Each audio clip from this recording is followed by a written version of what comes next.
जी जनाब, welcome back in the next lecture.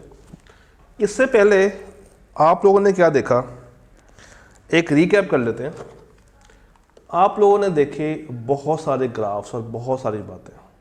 हमने कहानी को शुरू किया था कि सर 4 तरह की मार्केट्स होती हैं, जिसके अंदर हम लोगों ने कहा कि परफेक्ट कंपटीशन है, इम्परफेक्ट है, और इम्परफेक्ट में 3 हम लोगों ने डिटरमिन की थी। दैन उसके आगे हम लोगों ने पूरी कॉस्ट और प्रोडक्शन एक दफ़ा दोबारा से बना के देखी और इसका ट्रेंड अंडरस्टैंड करने की कोशिश की। एंड देन उसके बाद हमने कहा कि भाई why firms consider MC but not VC, and उसके बाद परफेक्ट कंपटीशन क्या है इसको तसल्ली के साथ समझा, इसके तमाम डिटर्मिनर्स को देखा, और हमने ये प्राइस आउटपुट को डिटरमिन किया इन 3 डिफरेंट चैनल्स के थ्रू कि अगर सुपर प्रॉफिट कमा रही है तो क्या होगा, नॉर्मल कमा रही है तो क्या होगा, और अगर सब नॉर्मल कमा रही है तो क्या होगा। आई होप कि यहाँ तक आपको कहानी समझ आ चुकी है। अब अगेन चूँकि ये पेपर MCQ लेवल का है तो ये ग्राफ्स बनाएंगे तो आप नहीं, बट अंडरस्टैंडिंग होना ज़रूरी है। तो जो मेन हाईलाइट था, एक दफ़ा मैं अगर रिपीट कर दूँ, that was this short run average cost. अगर तो प्रॉफिटेबल बनाना है तो इसको इस लाल लाइन के नीचे बना दें। अगर ब्रेक इवन करना है, नो प्रॉफिट नो लॉस, तो बिल्कुल लाल लाइन के ऊपर टेंजेंट कर दें, यानी कि उसको कट करते हुए ऊपर जाए। ये कटिंग पॉइंट था यहाँ पे। और अगर लॉस दिखाना है तो इसको पहले नीचे बनाया था प्रॉफिट के लिए, तो उतना ही उसको ऊपर बना दें, आप लॉस आइडेंटिफाई कर लेंगे। अब आगे देखते हैं कि अगर मुझे शट डाउन करना है, कंपनी बंद करनी है, फर्म बंद करनी है, तो किस तरह का ग्राफ बनेगा। और पहली बात तो ये कि फर्म शट डाउन क्यों करेगी। भाई शॉर्ट रन के अंदर एक इशू है। वो इशू ये है कि फिक्स कॉस्ट पड़ रही होती है फर्म को। ये फिक्स कॉस्ट हमेशा इनकर हो रही होती है, फर्म इसको बर्दाश्त कर रही होती है। क्वांटिटी प्रोड्यूस हो या ना हो, फिक्स कॉस्ट पड़ेगी ही पड़ेगी, ये कम नहीं होगी। तो ये कॉस्ट जो फिक्स कॉस्ट होती है, इसका फॉर्मूला क्या होता है, total cost is equal to fix cost plus variable cost. Total cost is equal to fix cost plus variable cost. और अगर मैं बात करूं in the form of averages, तो ये होती है मेरे पास average fix cost plus average variable cost, AC average cost.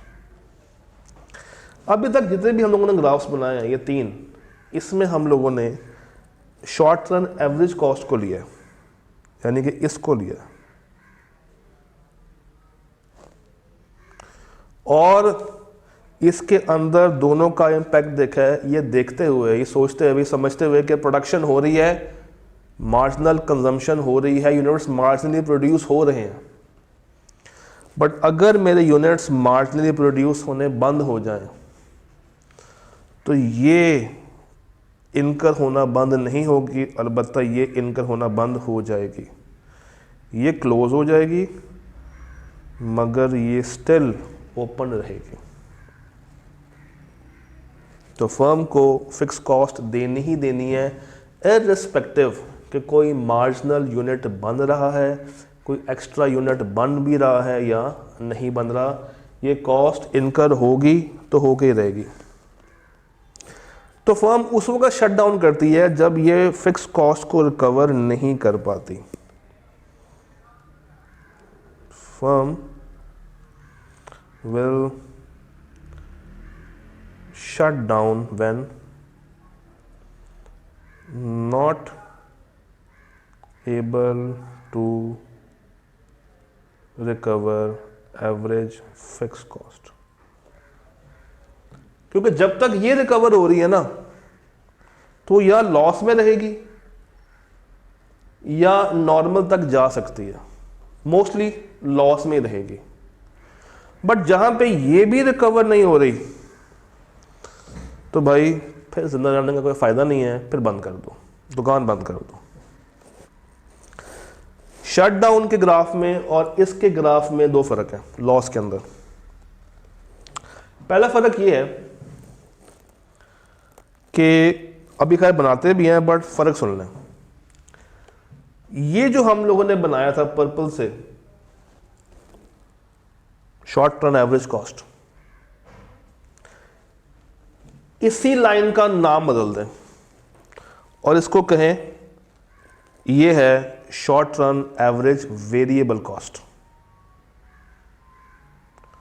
और जो शॉर्ट टर्म एवरेज कॉस्ट है वो इससे ऊपर हो जाएगी।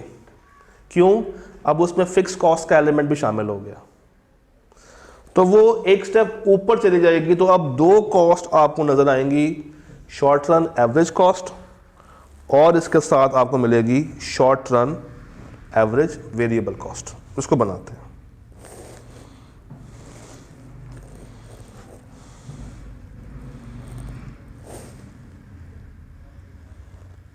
अब अगर नहीं फ्री हैंड बनेगी तो आपने परेशान नहीं हो जाना।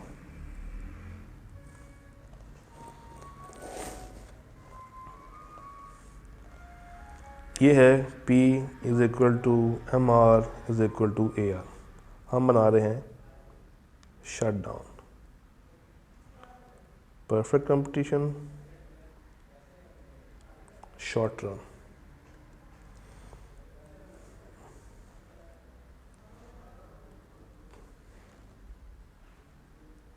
Okay,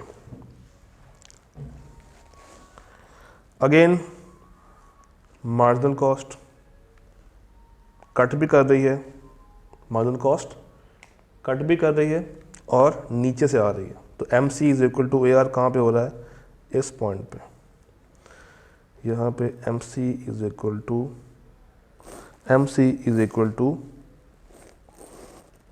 MR, marginal cost is equal to marginal revenue, और ये कट कर रही है फ्रॉम बिलो। तो इसको नीचे ले आते हैं।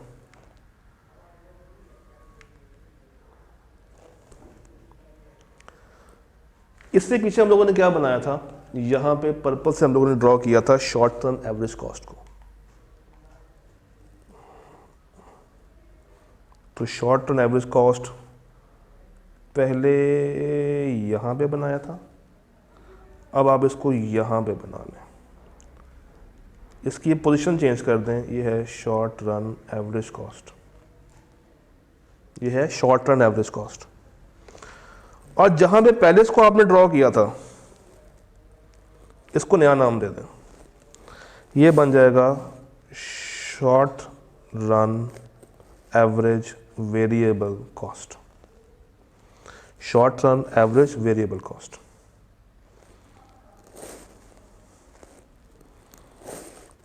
और अगर मैं इसी को मज़ीद ऊपर लेके जाऊं तो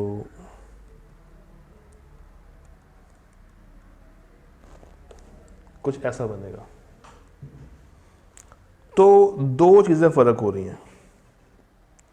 एग्जिस्टिंग की जगह बदल के ऊपर चली गई और साथ ऐड हो गया है short run average variable cost. क्यों? क्योंकि फिक्स कॉस्ट ने उसको जंप करा दिया। यहाँ पे फिक्स कॉस्ट हमने नहीं ली थी, क्यों? रिकवर हो रही थी, मगर अब वो रिकवरेबल नहीं है, जिसकी वजह से उसमें ऐड अप होके जंप आके ऊपर चली गई। तो सर इसको कहते हैं ये पॉइंट A है, ये मेरा पॉइंट B है। और ये जो कॉस्ट आ रही है, ये जहां से जंप मिला है, ये जंपिंग मेरी है fix cost, average fix cost. इस जंप के थ्रू इसको जंप मिली है और ये क्रिएट हो गई है। और जब ऐसा हो रहा है, इसका मतलब है कि जो प्राइस मैं चार्ज कर रहा हूं वो कम है मेरी एवरेज कॉस्ट से। ये प्राइस है ना मेरी, तो ये प्राइस नीचे है, दोनों कॉस्टें ऊपर है। ये AFC, ये ABC, और ये this is now my short run total average cost. अगर ऐसा हो जाए और ये पॉइंट आना शुरू हो जाए, ये जंप आना शुरू हो जाए, ये जंप आना शुरू हो जाए, तो this is my shut down point. तो तब तक बर्दाश्त करो जब तक फिक्स कॉस्ट को रिकवर करवा सको, और जैसे फिक्स कॉस्ट तुम्हारी रिकवर ना हो, खामोशी से बंद कर दो, तब तुम्हें फर्म चलाने का कोई हक अवेलेबल नहीं है। डन। तो ये था शट डाउन पॉइंट। आगे बात करते हैं लॉन्ग रन के अंदर क्या करेगी एक ऐसी फर्म जो कि परफेक्ट कंपटीशन में है।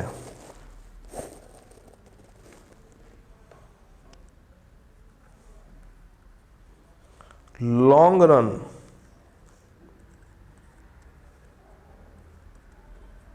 परफेक्ट कंपटीशन में क्या चलेगा? सर लॉन्ग रन में क्या होगा? अगर आप कमा रहे हैं और आपको पता है कि वेरिएबल्स हैं, कोई फिक्स कॉस्ट नहीं है, तो इसका मतलब है कि देयर इज अ चांस कि आप अब नॉर्मल प्रॉफिट कमाना शुरू कर दें। तो जब ये होगा तो new firms will enter into the market. ये आएंगी तो सप्लाई बढ़ा देंगी। इनके आने से जो आपका कस्टमर है वो अगेन स्कैटर हो जाएगा, जिससे क्या होगा, ये नॉर्मल में कन्वर्ट हो जाएगा, जिससे ये नॉर्मल प्रॉफिट में कन्वर्ट हो जाएगा। और अगर एक फर्म सब नॉर्मल स्टेट में है, अगर एक फर्म सब नॉर्मल प्रॉफिट अर्न कर रही है, यानी कि लॉस में है, तो कुछ फर्म्स एग्जिट कर लेंगी। क्यों? There is no entry and exit barrier. तो जब ये एग्जिट करेंगी तो सप्लाई कम हो जाएगा। जब सप्लाई कम होगा तो कस्टमर्स स्कैटर नहीं होंगे, इकट्ठे होना शुरू हो जाएंगे। कस्टमर्स कन्वर्ज होंगे, इकट्ठे हो जाएंगे। कस्टमर्स इकट्ठे होंगे, जो कन्वर्ट कर देगा फिर से उसको नॉर्मल प्रॉफिट के अंदर। तो इस तरीके से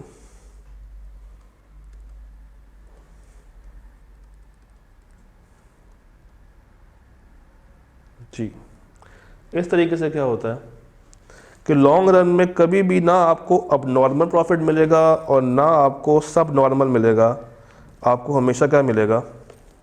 नॉर्मल प्रॉफिट मिलेगा।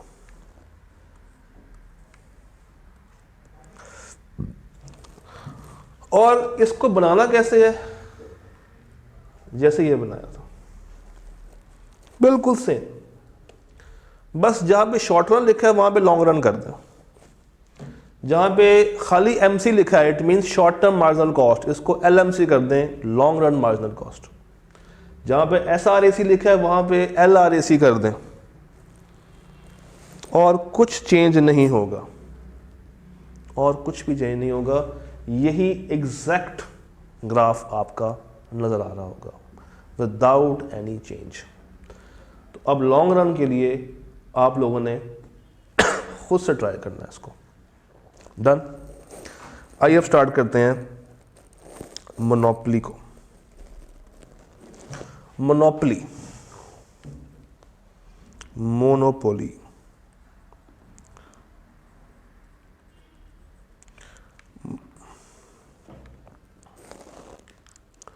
मोनोपोली, बेसिकली मोनोपोली क्या है?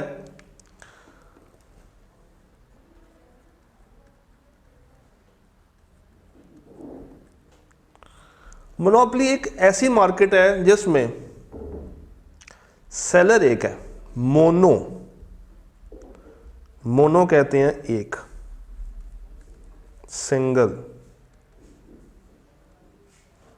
वन। तो सेलर बाई तो एक ही है, सेलर इज सिंगल, सेलर एक ही है, मगर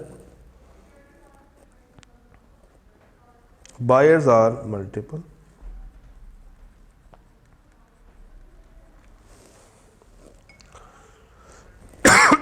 सॉरी,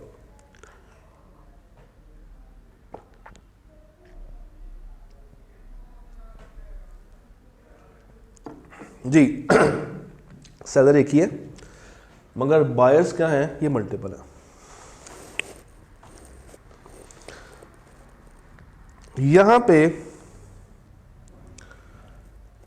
बहुत ज़्यादा एंट्री एंड एग्जिट बैरियर्स हैं।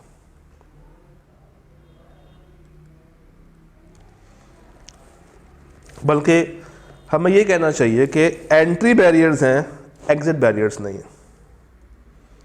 तो इसको ऐसे कर लेते हैं कि सर एंट्री बैरियर्स तो हैं मगर एग्जिट बैरियर्स यहाँ पे देखने को हमें नहीं मिलते।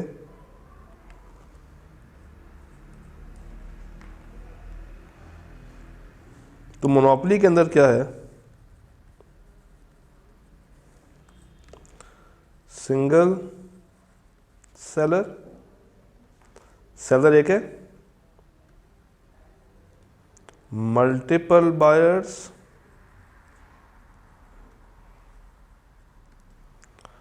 एंड एंट्री बैरियर्स, नई फर्म को आने नहीं दिया जाता, नई फर्म को एंटर होके एग्जिस्टिंग फर्म्स का मुकाबला करने नहीं दिया जाता। कोई सब्स्टिट्यूट ही नहीं है, नो क्लोज सब्स्टिट्यूट। अवाम ने वो चीज बाय करनी ही करनी है, अवाम ने वो खरीदना ही खरीदना है। कोई क्लोज सब्स्टिट्यूट मार्केट में इसका अवेलेबल नहीं है। और मोनोपोली के अंदर सर प्राइस ये लोग बनाएंगे, ये प्राइस मेकर कहलाते हैं। ये प्राइस मेकर हैं, परफेक्ट में वो प्राइस टेकर थे, यहां पे ये प्राइस मेकर्स हैं। इनका कंट्रोल है ओवर रॉ मटेरियल।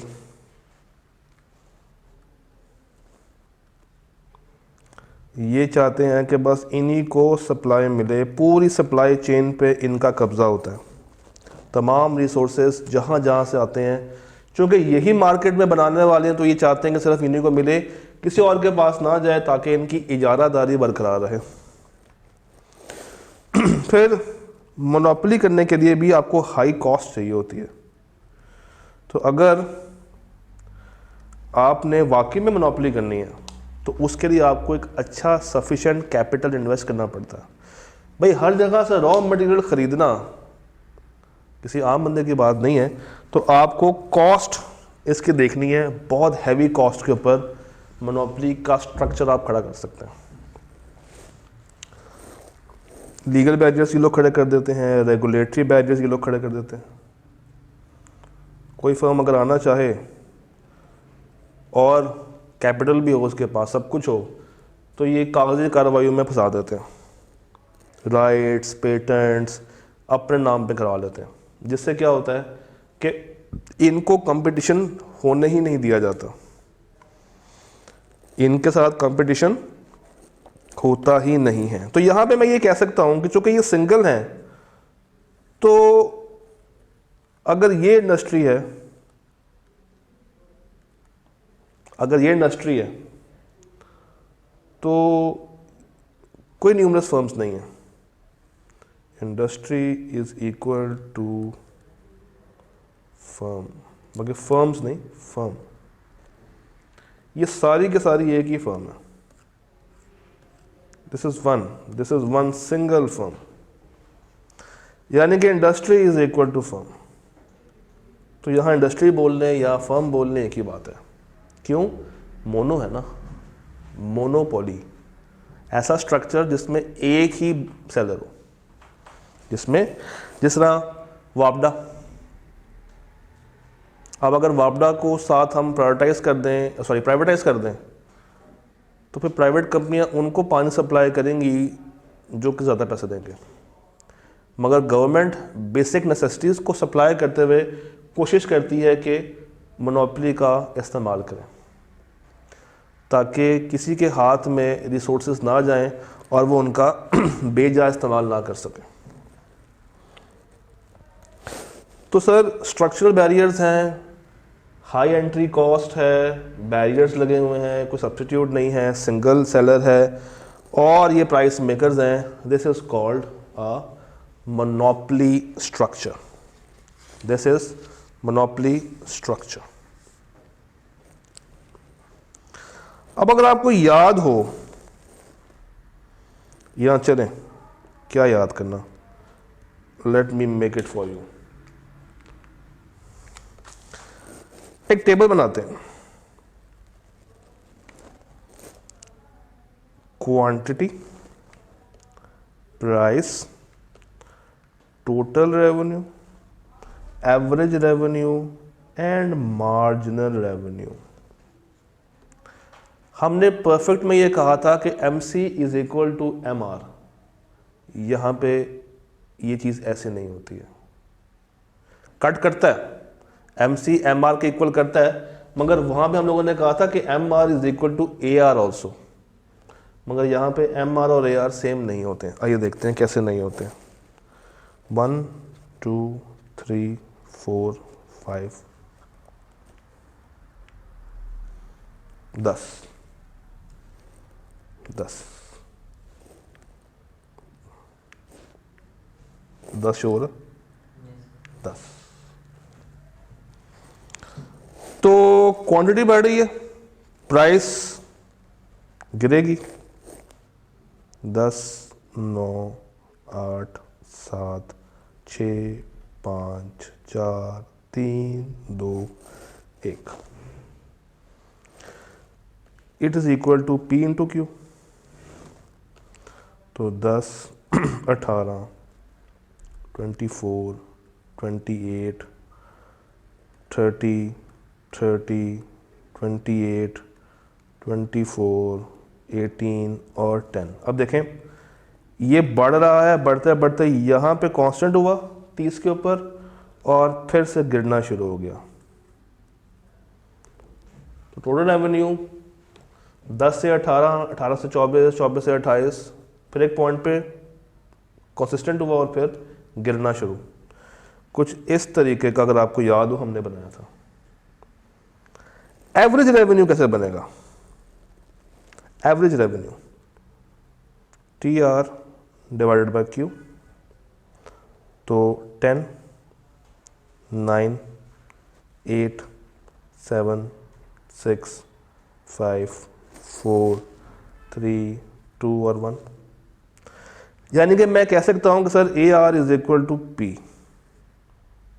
सेम है ना, 10 9 8 7 6 5 4 3 2 और 1 बराबर जा रहा है।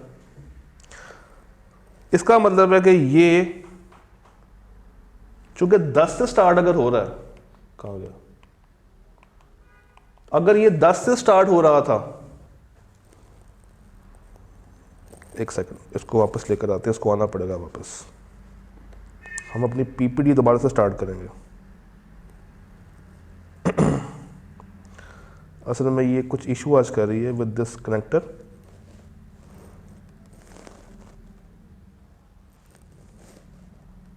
तुम्हें आना पड़ेगा, तुम्हें जिंदा होना पड़ेगा हमारे लिए।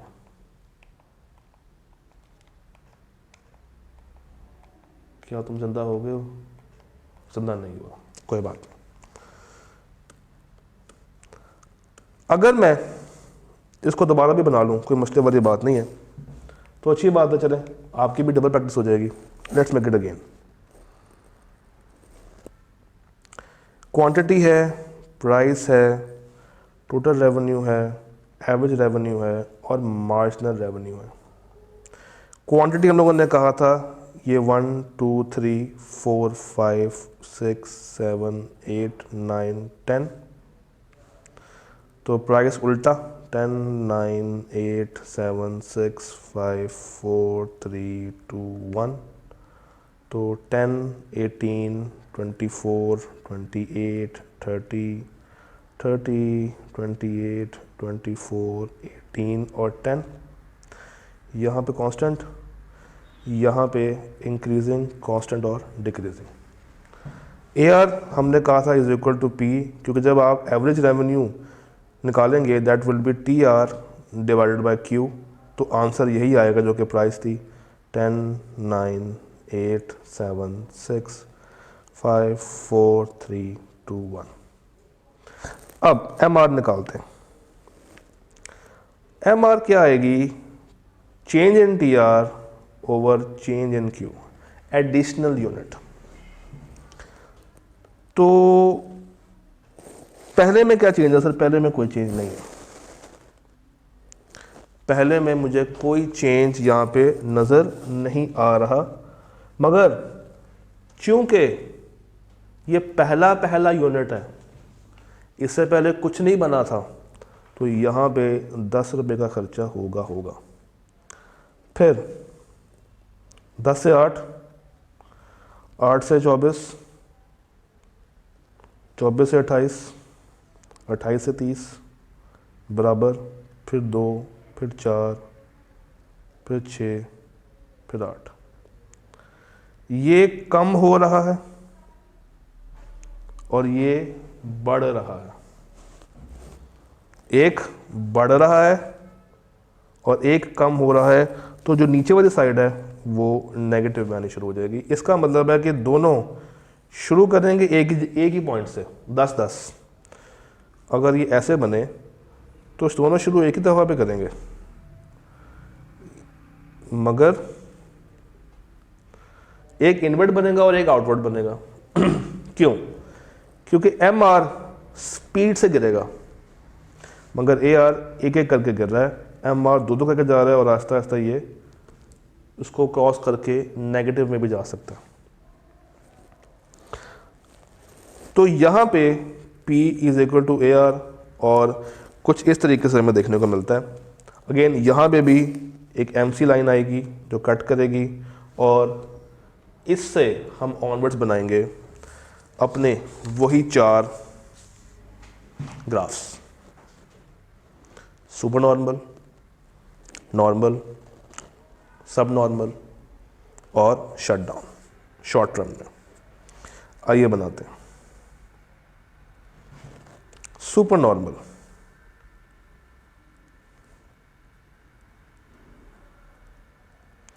यहाँ चलें इसको भी जिस तरह हमने बनाया था परफेक्ट कंपटीशन का वैसे बना लेते हैं।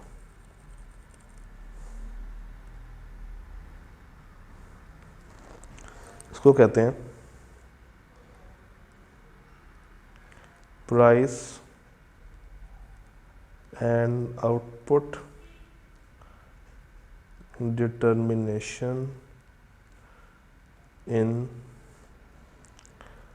Monopoly in short run, in short run। चलो जी बनाते हैं इसको। Now we'll try free hand once again। इतना भी फ्री हैंड नहीं करना था यार।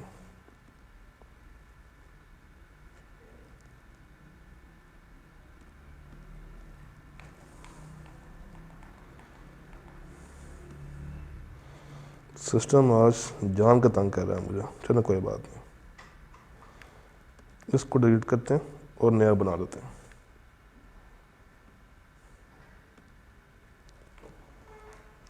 लेट्स मेक इट अगेन ताकि आपको परेशानी ना हो।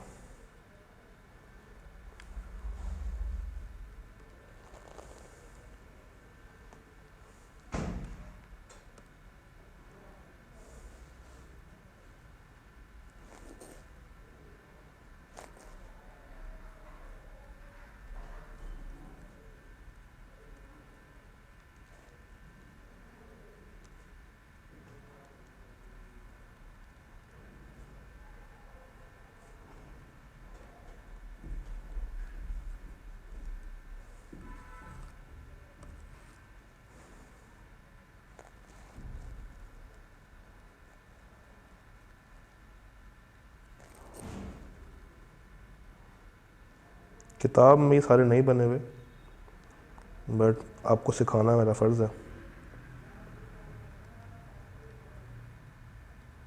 जी चलो जी बनाते हैं।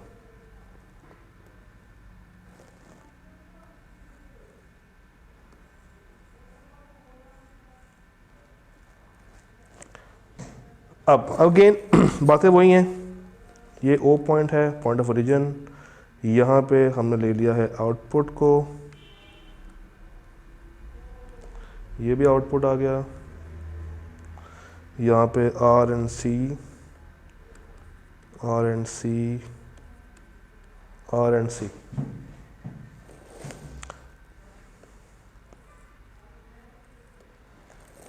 एम आर ए आर आपने बनानी है स्केल के साथ, मैं फ्री हैंड बना रहा हूँ। M R A R, M R A R. इसी तरह हमारे पास एम सी आएगा, कट करता हुआ ऊपर जाएगा।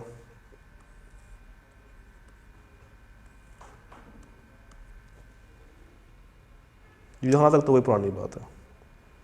परफेक्ट में क्या था, एक हॉरिजॉन्टल लाइन जा रही थी, मगर यहाँ पे दोनों का ओरिजिन जो है वो सेम है 10, और ये हमने 10 से ड्रॉ करने हैं।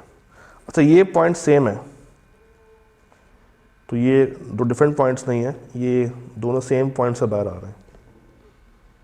ओके, रूल वही है, प्रॉफिट दिखाना हो तो मुझे एवरेज कॉस्ट गुजारनी है। कहाँ से गुजारूंगा, रेवेन्यू के ऊपर से या नीचे से? रेवेन्यू के नीचे से गुजारूंगा। तो ये देखें, ये है मेरी एवरेज कॉस्ट। ना प्रॉफिट दिखाना है ना लॉस दिखाना है, तो लाइन से गुजारूंगा। और अगर लॉस दिखाना है तो ऊपर से गुजार दूंगा।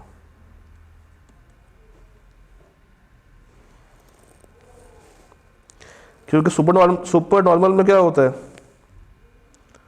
रेवेन्यू ज़्यादा है, यहाँ पे बराबर है कॉस्ट के, और यहाँ पे लेस है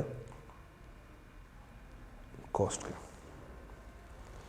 अब सिर्फ आपने वर्किंग एरियाज निकालने हैं। एमसी कट कर रहा है एमआर को, MC is equal to MR, इस पॉइंट पे आ गया MC is equal to MR. तो इसी को ऊपर ले जाएं, इसको इधर ले जाएं, इसको इधर ले जाएं। क्यू सी पी, इसको हम कह देते हैं ये पॉइंट के है, एंड लेट्स से कि ये पॉइंट है, पॉइंट टी कह लेते हैं उसको। तो मेरा एवरेज रेवेन्यू क्या आया, रेवेन्यू क्या आया, के और क्यू, इसको Q1 कह देते हैं, के Q1। एवरेज कॉस्ट कितनी आई है, TQ1। तो इसका मतलब है कि एवरेज प्रॉफिट कितना आया, KT। KT कहाँ पे है, ये है KT। इसी तरह अगर मैं टोटल की बात करूं तो टोटल रेवेन्यू कितना निकल रहा है मेरे पास, OPKQ1, OPKQ1। टोटल कॉस्ट कितनी आ रही है, OCTQ1। तो टोटल प्रॉफिट कितना आ जाएगा सर मेरे पास, CPKT, CPKT, यानी कि ये सारा हिस्सा, ये सारा हिस्सा। तो this is my profit, this is my profit. और अगर ये बराबर हो जाए, अगर ये बराबर हो जाए तो इट मीन्स कि यहाँ पे OQ1 P और K बराबर हो जाए, तो फिर क्या करेंगे सर, फिर आपका एवरेज रेवेन्यू क्या है, KQ1, एवरेज कॉस्ट क्या है, KQ1, तो एवरेज प्रॉफिट क्या आएगा, 0। इसी तरह टोटल रेवेन्यू कितना आएगा, OPKQ1, टोटल कॉस्ट कितनी आएगी, OPKQ1, तो टोटल प्रॉफिट माइनस करने के बाद क्या आएगा, नील यानी कि 0, क्योंकि इसी पॉइंट पे कॉस्ट भी और रेवेन्यू दोनों सेम जा रहे हैं। और अगर कट कर रहा है ऊपर को, कट कर रहा है ऊपर को कट कर रहा है जनाब, तो उस केस में हमारे पास क्या होगा,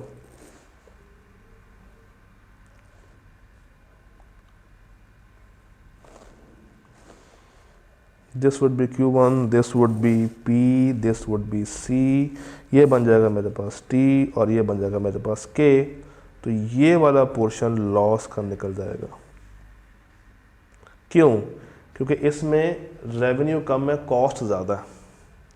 रेवेन्यू है Q1 और K, एवरेज रेवेन्यू क्या है, KQ1, एवरेज कॉस्ट ऊपर चली गई है TQ1, तो लॉस आ जाएगा KT का। और इसी तरह total revenue OPKQ1, total cost निकल आई है OCTQ1, तो अगर मैं TR में से TC निकालूं यानी कि टोटल प्रॉफिट निकालूं, ये आएगा लॉस में CPTK नेगेटिव। तो this is how monopoly works. Again same rule है, आपने जहन में क्या रखना है, एवरेज रेवेन्यू की लाइन को, और उसके मुताबिक आपने एवरेज कॉस्ट को एडजस्ट कर देना। उसी के मुताबिक आपने जो आपकी एवरेज कॉस्ट होगी उसको आपने एडजस्ट कर देना है। This is how the things work in monopoly. Sir long run में क्या होगा, चूंकि ये सिंगल है तो लॉन्ग रन में ये कमाएगा super normal profit. Long run में क्या अर्न करेगा, सुपर नॉर्मल प्रॉफिट। और अगेन जिस तरह आपने यहाँ पे बनाया, सिर्फ आपने क्या करना है, शॉर्ट रन को रिप्लेस कर देना है लॉन्ग रन के साथ, बाकी सेम ग्राफ है, इसमें कोई चेंज नहीं आएगा। तो ये आप लोगों ने बनाना है, and we have completed perfect competition and monopoly. कल बात करेंगे ऑन प्राइस डिस्क्रिमिनेशन, उसके बाद मोनोपोलिस्टिक, उसके बाद ओलिगोपोली, और चैप्टर को एंड कर देंगे once and for all. Done. कल मुलाकात करते हैं, तब तक के लिए अल्लाह हाफ़िज़।